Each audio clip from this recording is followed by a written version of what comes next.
Hello guys, അപ്പോൾ നമ്മളെല്ലാ വർഷത്തെയും പോലെ ചെറുതേന് എടുക്കുകയാണ്. അത് ഏപ്രിൽ മാസം പകുതി, ഇന്നിപ്പോൾ 15-16 അപ്പോൾ നമ്മൾ പുതിയൊരു തേൻ എടുക്കണത് എങ്ങനെയാണെന്നുള്ളത് നമുക്ക് കാണാം.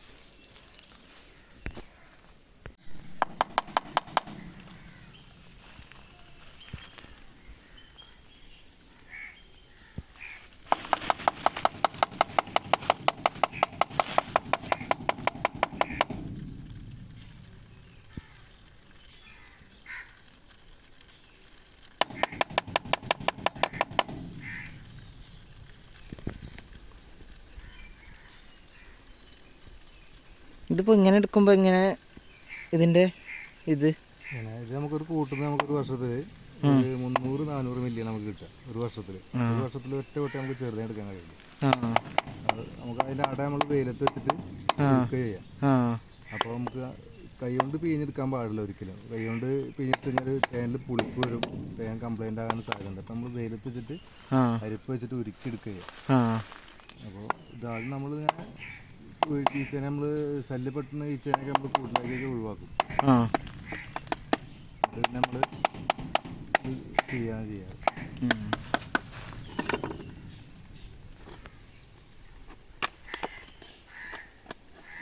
ഇതിന് ഹോൾസ് ഇട്ടുണ്ട്. ഇതിൻ്റെ ഉള്ളിൽ ഇങ്ങനെ ഓരോ ഓട്ടം ഉണ്ടാവും. അത് ചെറിയ ശ്വാസം കിട്ടാനാണ്. നമ്മൾ കുപ്പിയിൽ അടച്ച് വയ്ക്കുമ്പോൾ ശ്വാസം കിട്ടാതെ പ്രശ്നമാകില്ലല്ലോ. അത് നമ്മൾ വെയിലില്ലാത്ത ഇതിൻ്റെ മുകളിൽ തന്നെ കയറ്റി ചെയ്യാം. നമ്മളിത് കൂട് തുറക്കുകയാണ് ചെയ്യുന്നത്. ഇത് 2 തട്ടായിട്ടുള്ള വരുന്ന കൂടാണ്. ഇതിൻ്റെ മുകളിലുള്ള തേനാണ്. അങ്ങനെയാകുമ്പോൾ നമുക്ക് ഈച്ച ശല്യം കുറേ ഒഴിവായി കിട്ടും. മുകളിൽ നിന്ന് മാത്രമേ നമ്മൾ തേൻ എടുക്കുകയുള്ളൂ. മറ്റത് അടിയിൽ നമ്മൾ തുറക്കുമ്പോൾ ഇഷ്ടംപോലെ കുട്ടികളും ഇതൊക്കെ നഷ്ടപ്പെടാൻ സാധ്യതയുണ്ട്. നമ്മൾ മറ്റേ തേനീച്ചേൻ്റെ മാതിരി ഇത് കടിക്കില്ലല്ലേ ഈ ചെറുതേന്? കടിക്കോ? ഇത് കുത്താണ്, ഇത് കടിക്കുകയാണ് ചെയ്യുക. അത് പ്ലേറ്റിലേക്ക് മാറ്റാം.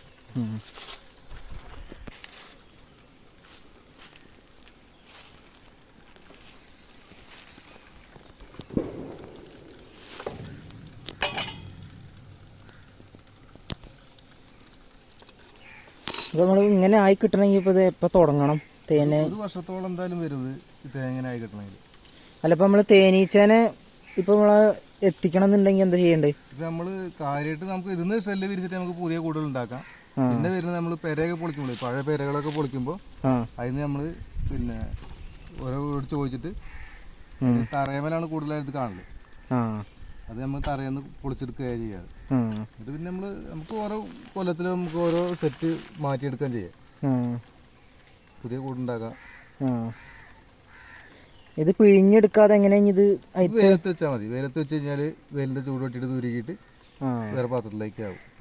എന്നിട്ട് ഈ മെഴുക അതേമാതിരി വെക്കണോ? ഇല്ല, മെഴുക് ഇതൊന്നും ചെയ്യാനില്ല. മെഴുക് നമുക്ക് ഇത് ഉപയോഗിക്കാൻ പറ്റില്ല. നമ്മൾ സാധാ തേനീച്ചേന്റെ മെഴുകാണെങ്കിൽ നമുക്കത് രണ്ടാമത് ഉപയോഗിക്കാം. അത് മെഴുകായിട്ട് ഉപയോഗിക്കാം. മെഴുകുതിരി ഉണ്ടാക്കാനോ അങ്ങനെ പല കാര്യത്തിനായിട്ട് നമുക്ക് ഉപയോഗിക്കാം. അല്ല, നമ്മൾ സാധാ തേൻ്റെ പറഞ്ഞാല് അതിങ്ങനെ കറക്കി എടുത്തു കഴിഞ്ഞ് പിന്നെ അതന്നെ വെച്ച് അതുകൊണ്ടാണ് നമുക്ക് അത് ഒരു വർഷത്തിൽ നമുക്കതൊരു പിന്നെ 1.5 മാസത്തോളം നമുക്ക് അതിന് തേൻ കിട്ടും. ഇത് നമുക്ക് ആകെ ഇത് മെഴുകി പിന്നെ ഒന്നും പറ്റില്ലല്ലോ. അപ്പൊ നമുക്ക് ഒരു വർഷത്തിൽ ഒറ്റവട്ടം നമുക്ക് തേൻ എടുക്കാൻ കഴിയുള്ളൂ. അതോടുകൂടി നമുക്ക് ഈ മെഴുകി ഉണ്ടാക്കിയിട്ട് വേണം പിന്നെ തേനാക്കി വരണമെങ്കിൽ. അപ്പൊ സമയം പിടിക്കും. അപ്പോൾ അതുകൊണ്ടാണ് നമുക്ക് ഒരു കൊല്ലത്തിൽ ഒരു ഒറ്റവട്ടം എടുക്കാൻ കഴിയുള്ളൂ എന്ന് പറയുന്നത്. ഇതിന് തീറ്റ ഒന്നും കൊടുക്കണ്ടല്ലോ? ഇല്ലല്ല, ചെറുതേനത്തിന് തീറ്റ കൊടുക്കാറില്ല. മറ്റേ നമ്മളെന്തായാലും വർഷക്കാലത്ത് തീറ്റ കൊടുക്കണം.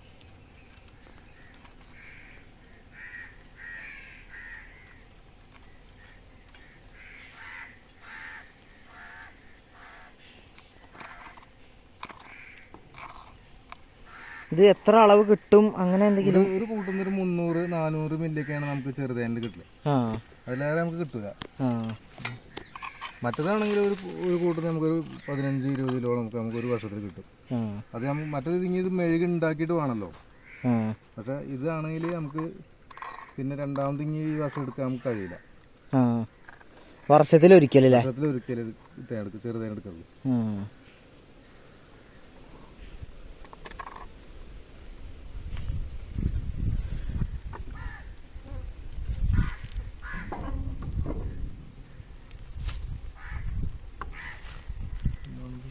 പൊളിച്ച് ഇതിൻ്റെ അടിഭാഗം ഒന്നുകൂടി പൊളിച്ചു വിടാം.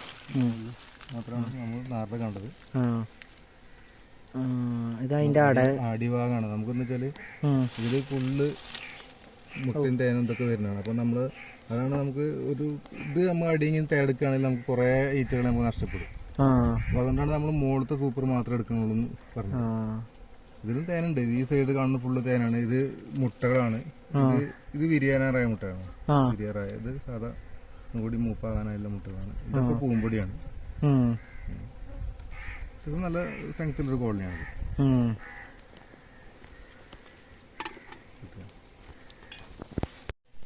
നമുക്ക് തേനീച്ചേൻ്റെ റാണീനെ കാണാം. ഇതിൽ റാണി ഉണ്ട്.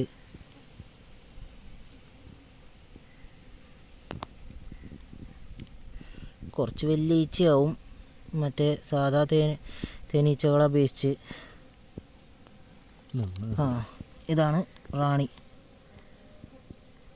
ഇതാ ഈ കണ്ടില്ലേ, ഇതാണ് ആ റാണി. കുറച്ച് വലിയ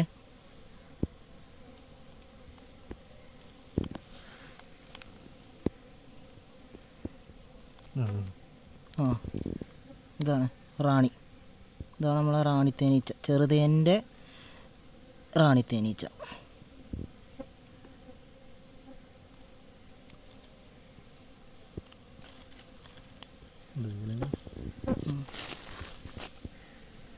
ഉള്ളിലേക്ക് പോവാണ്. ഇതിൻ്റെ ഇവിടെ ഒരു ഹോൾസ് ഉണ്ട്. അപ്പോൾ അതിന് പിന്നെ മുകളിലേക്ക് പിന്നെ കയറി വരികയാണ് ചെയ്യുക. അപ്പോൾ അതിൽ അടിയിൽ ഫുള്ളായി തേൻ ഫുള്ളായി കഴിഞ്ഞാൽ മുകളിലേക്ക് കയറി വരും. നമ്മൾ മുകളിൽ അതിൻ്റെ ഇത് കണ്ടാണല്ലോ, ഇവിടെ ഹോൾസ് കാണാമല്ലോ. ഇത് അതാണ് സംഭവം. ഇത് നമ്മളൊരു ഹോൾസ് ഇടും. പക്ഷേ ഇത് കോളിന് സ്ട്രെങ്ത് അല്ലാത്ത കോളിനാണെങ്കിൽ ഹോൾസ് അതുപോലെ അടയ്ക്കും. എന്നിട്ട് അടി ഫില്ല് ചെയ്തിട്ട് അടി ഫില്ല് ചെയ്തിട്ട് അടി നല്ല പോലെ ഇതിനെ ആയിക്കഴിഞ്ഞാൽ പിന്നെ ഇത് തുറക്കുള്ളൂ. തേനിഞ്ഞ് ഇങ്ങനെ വെയിലത്ത് വെക്കണം അല്ലേ? വെയിലത്ത് വെക്കണം. എന്നിട്ട് നമ്മൾ ഒരു പ്ലേറ്റ് കൊണ്ട് കൊണ്ടുവന്നിട്ട് അത് പാത്രത്തിലാക്കിയിട്ട് ഈ ഒരു അരിപ്പ് കൊണ്ട് വെച്ചിട്ട് ഈ തേങ്ങ ഇതിങ്ങനെ പാടി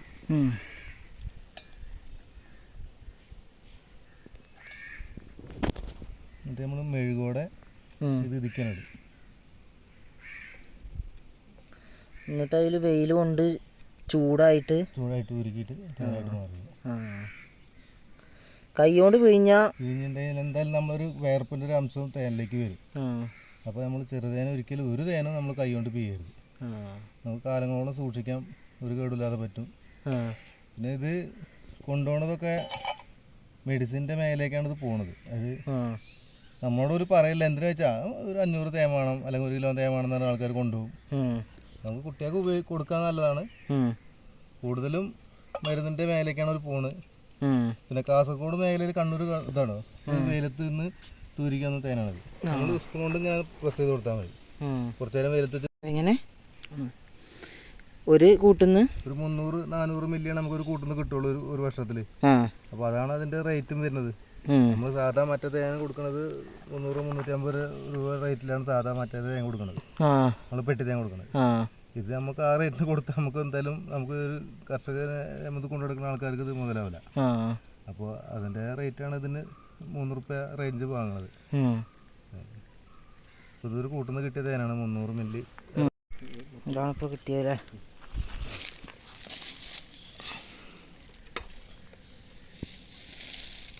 ഇത് ഒഴിവാക്കണം.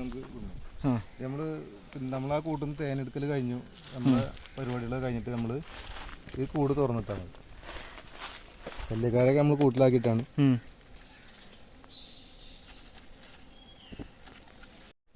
അപ്പം നമുക്ക് ഈ തേനിൻ്റെ ടേസ്റ്റ് ഒന്ന് നോക്കാം.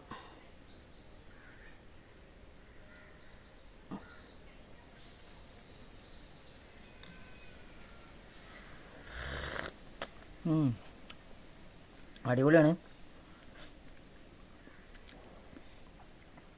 ഫ്രഷ്, അതായത് ഒരു കേടുമില്ലാത്ത പ്രകൃതിയിൽ നിന്ന് തന്നെ ഡയറക്റ്റ് കിട്ടുന്നതാണ്. നമ്മളെ മറ്റേ സാധാ തേനീച്ചയ്ക്ക് പറഞ്ഞാൽ തീറ്റയൊക്കെ കൊടുത്ത് ഉണ്ടാവണതാണ്. ഇതാണെങ്കിൽ ഫ്രഷാണ്. എന്താ ഒരു കുഴപ്പമില്ല, പ്യുവറാണ്. അടിപൊളിയാ. അപ്പോൾ ഈ വർഷത്തെ ചെറുതേന വിളവെടുപ്പ് കഴിഞ്ഞെങ്കിൽ നമുക്ക് അടുത്ത വർഷം പുതിയ വീഡിയോ ആയിട്ട് വീണ്ടും കാണാം. അപ്പോൾ ശരി ഗായ്സ്.